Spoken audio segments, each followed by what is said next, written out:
Hello everyone, welcome back to the channel. My name is Andre and I'm your bookworm, and today we have another book recommendation video, and the theme of today will be invading armies. Have you ever read a book where everything seemed to be going pretty well? I mean, there's some conflict whatsoever, but then out of nowhere, a huge invading army comes in just to increase the stakes to an exponential level. When done well, this is one of the best feelings in the world when reading in fantasy or science fiction, because it just raises the stakes through the roof. Suddenly your characters are in danger, suddenly there's this whole faction that you had no idea about that comes into play, and everything complicates and just gets better overall. If you have never read a book where it has a component like this, then this video is for you, because I will have 5 book recommendations or series recommendations, and also we'll have one special mention for science fiction recommendation. So let's get it started. The first series that I want to recommend was the one that actually sparked the idea for this video, and that is the Dandelion Dynasty by Ken Lee. The first book is called The Grace of Kings. I'm currently reading the third book, which is called The Veiled Throne.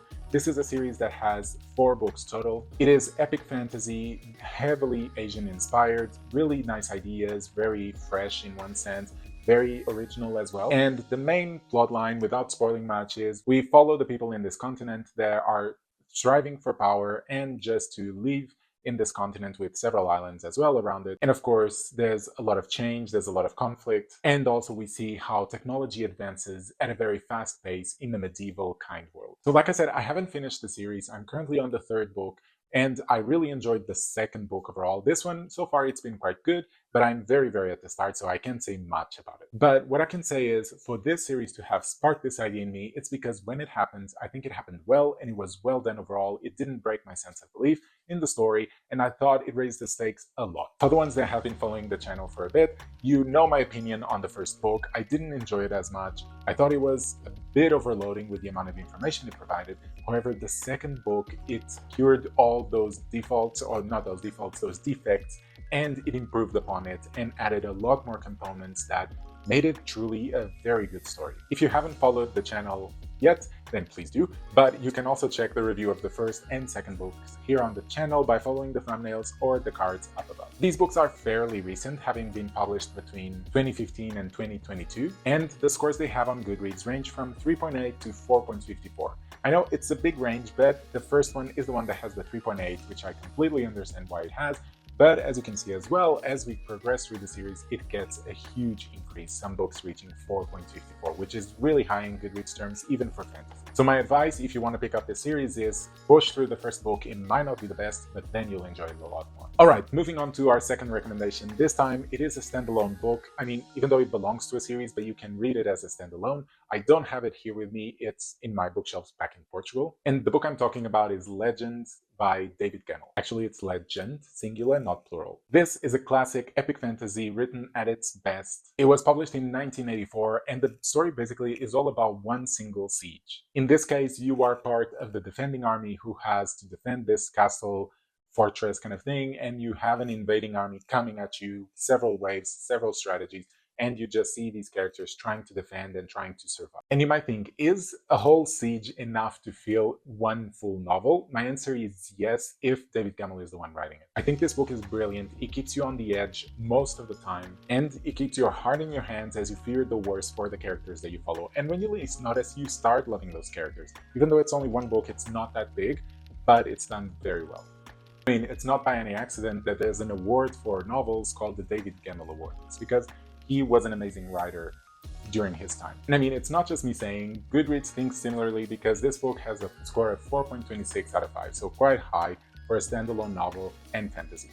Then, of course, if you enjoyed this book, you still have dozens of other novels written by David Gemmell that you can enjoy. Although for me, I don't think anything really reaches the point that Legend gave to me, because I really love that book. But the other ones are still fun. Some are a bit more typical of fantasy written at that time, but you can still enjoy it. So okay, if you don't want a book where the whole component of the invading army is just one invasion to one place, like one siege, but you want something that spans more books, then I have a 10-book series for you. And that 10-book series is always about this invading army. And the series I'm talking about is Shadows of the Apt, written by Adrian Tchaikovsky, which the first book is called Empire in Black and Gold. This is the debut series of the author that is most famous for his science fiction works. I mean, he wrote those 3 books in the corner here, which are Children of Time, and etc. But this series is fantasy, and it's epic fantasy with a very interesting twist on world building, which is the people in this world are all mixed with some sort of insect. So they're kind of mixed populations. You have a bee population, you have a wasp population, a beetle population, and it goes on. This is also his debut work, so very fresh. You'll feel a big difference going from this series to his science fiction series,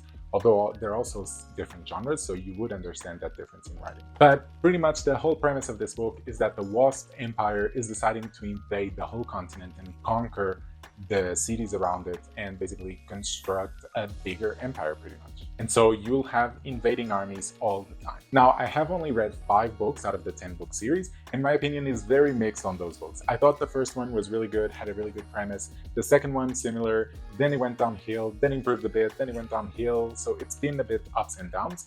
But I think I also have a very critical view of this series so far. But I mean, if you're curious to know about each individual book that I've read in this channel, you can check the reviews because I have a review for every single book. You can check through the thumbnails or cards up above, the usual stuff. These books are more intermediate age since they were published between 2008 and 2014. Which also makes me question, because that means 6 years for 10 books. He was publishing more than 1 book a year. And that might be a bit too fast if you want to build something more coherent and more fleshed out. Like some of these books didn't seem so fleshed out, but some are quite small as well. So you have that balance. But anyways, the scores on Goodreads go from 3.76 to 4.42. Again, a big range of scores. And some of them are quite low, and probably know which ones they are. The 4.42s, they're higher, and they tend to be towards the end of the series. So I guess my opinion is, if you can push through the ones that are a bit low, then you'll enjoy it a lot more. But I still need to read 5 other books. I should actually get onto it and start reading the 6th one. But for now, this is another recommendation. And next we move on to another standalone book, and this one is also one of the big classics, and I'm talking about Magician by Raymond E. Feist. This is a very special edition. I love this edition. It has beautiful art. This is from the Broken Binding. I'm not getting into it. I mean, all of these books have been from the Broken Binding as well, but I think this one is especially good. Published in 1982, this is one of those epic fantasies that is constantly mentioned in the fantasy circles.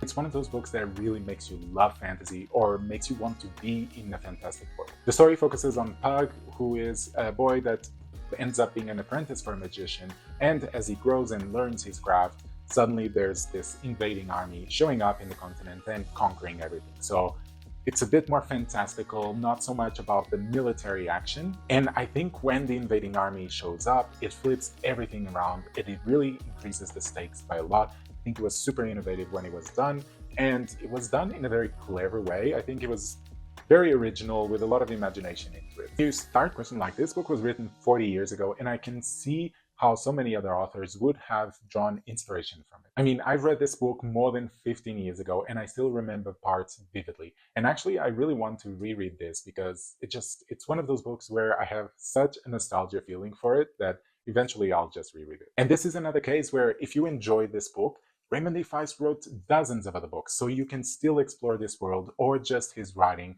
And he has another series with Jenny Wirtz, which is amazing, an amazing series called The Empress, Daughter of the Empire, Servant of the Empire, something like that. The Empire Trilogy, pretty much. This book in particular has a score of 4.17 out of 5, which not the best, not the worst that we spoke about, but I think it definitely deserves a lot more, because I think even if I reread it and gave some of my scores, it would definitely be above a 4.2. But moving on to our last fantasy recommendation.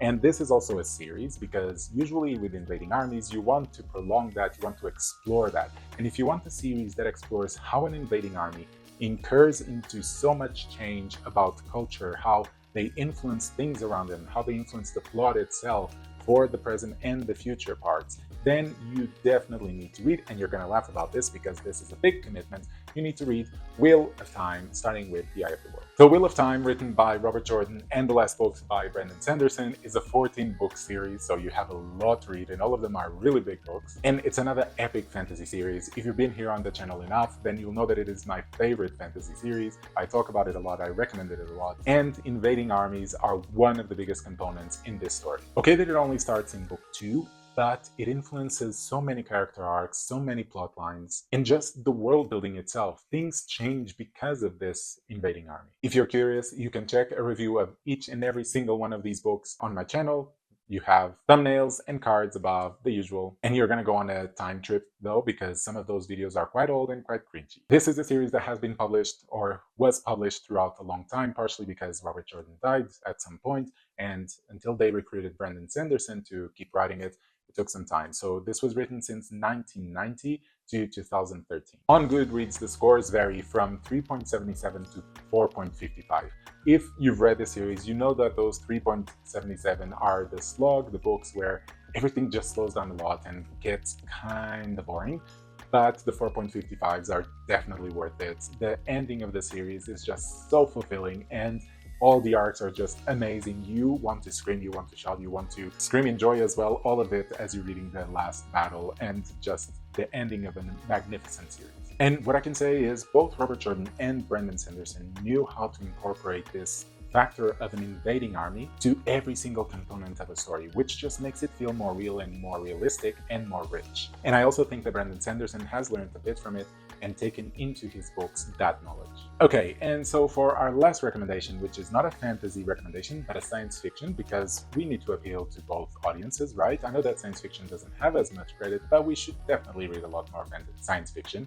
My mouth just slipped into a Freudian slip there, but science fiction recommendation, Invading Armies has to be my favorite science fiction series, which is The Three-Body Problem, which is the first book. The series is called Remembrance of Earth's Past, written by Cixin Liu. And yes, you've probably heard about this series thanks to the Netflix adaptation, and this series is mind-blowing at times. It's so beautifully written in a way that really makes you think about so many things of the universe, of life in general, the whole range. Of course, an invading army in this context of science fiction can only really mean one thing, but I'm not going to divulge much because I really want you to enjoy it. What I'm going to say is that that component of the invading army adds to the plot and makes it go from a 1 to 1,000 in an instant. And when it happens, so many plot lines unravel right in front of your eyes, and you cannot not have the mind-blowing experience. And like I said, all of it while making you think of deep questions of the universe, life, and everything in between. I think it's a masterful piece of work, and it's not by accident that it won several awards when it got published. The series was published between 2006 and 2010, and the scores vary between 4.08 and 4.41, which, science fiction, this is an amazing score. Anything below a 4 is already really good in science fiction. Anything that goes to a 4.4 is just... But it just shows how good this series is. It was written by an amazing author. I really want to read more from this author, and I think it just shows that both fantasy and science fiction fans are willing to have a really good series that is written beautifully, and when it's good, you know it. And so that ends our reviews. I hope at least one of these fits your criteria, and that you're just like, yeah, I got one more book recommendation, now I'm gonna try read something about invading armies. But of course, these are just my recommendations. There's a lot more that I could provide, but I decided with these 6. But that doesn't mean you have to end here. You can comment down below what is your recommendation for a book that has an invading army as a big component of it. Comment down below, don't spoil much, and if you're new, don't forget, subscribe, like the content, and you shall be seeing me on Thursdays and Sundays, okay? See you soon.